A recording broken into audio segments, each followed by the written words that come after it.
Hey guys, in this video I'm going to be showing you a very prominent trading chart pattern, and I'm going to be showing you some ideas for trading the pattern. So wedges are very prominent in the charts, you'll see them very often, and they're basically the convergence of two diagonal lines, and they signify that the magnitude of price is decreasing. This means that the market participants are basically deciding which way price should go. So you get two different types of wedge patterns. You get falling wedges and you get rising wedges. And they are both continuation or reversal patterns depending on where they fall on the chart. So a falling wedge is a bullish chart pattern that takes place in an uptrend where the lines slope down. Whereas a rising wedge is a bearish chart pattern found in a downward trend, and this is where the lines slope up. So first let's have a look at rising wedges. A rising wedge is formed when the price consolidates between upward sloping support and resistance lines. And here the support line slope is steeper than the resistances. This indicates that higher lows are being formed faster than higher highs.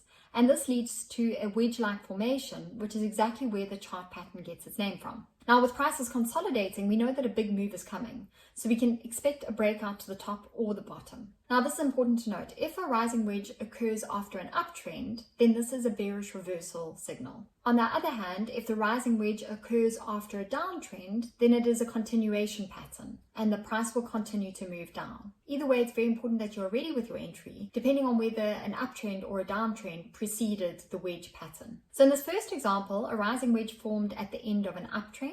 And you'll see that the price action forms new highs, but at a much slower pace than when price makes higher lows. And you'll see then that the price broke to the downside. This is because the bulls simply couldn't push the price past the resistance.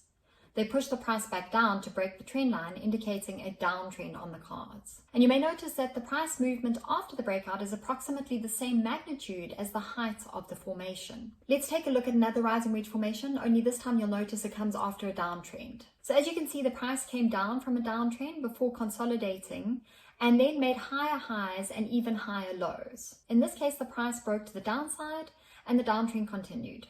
That's why it's called a continuation signal. You'll also see that the price made a nice move down that's the same height as the wedge. And a rising wedge after a downtrend is a signal of a continuation. But either way, a rising wedge will lead to a downtrend. This makes a rising wedge a bearish chart pattern. Now let's look at the falling wedge. So like the rising wedge, a falling wedge can be a continuation or a reversal signal. As a reversal signal, it's formed at the end of a downtrend, indicating that an uptrend may be on the cards. While if it occurs at the end of an uptrend, it's a continuation signal that the price will continue to move up. So basically a falling wedge is a bullish chart pattern. So in this example, after the downtrend, the price made lower highs and lower lows. But notice how the falling trend line connecting the highs is steeper than the trend line connecting the lows. Then upon breaking above the top of the wedge, the pair makes a nice move upwards that's approximately equal to the height of the formation. Now let's look at an example where a falling wedge is a signal of a continuation pattern. So as we mentioned earlier, when the falling wedge forms during an uptrend, it usually signals that the trend will resume later. So in this case, the price consolidated after a very strong rally. This means that buyers pause to catch their breath during the pullback before resuming the move up. See how the price broke to the top side and then continued to climb higher. So if we place an entry order above the falling trend line, connecting the pair's highs, then we would have been able to move in on the uptrend and we would have caught some good price action. Again, a good upside target is basically the height of the wedge. Thank you so much for watching. If you have any questions, please don't hesitate to contact us at fxscouts.com or write a comment in the comment section below. And please remember to subscribe and like. It means that we can continue to make more free content like this.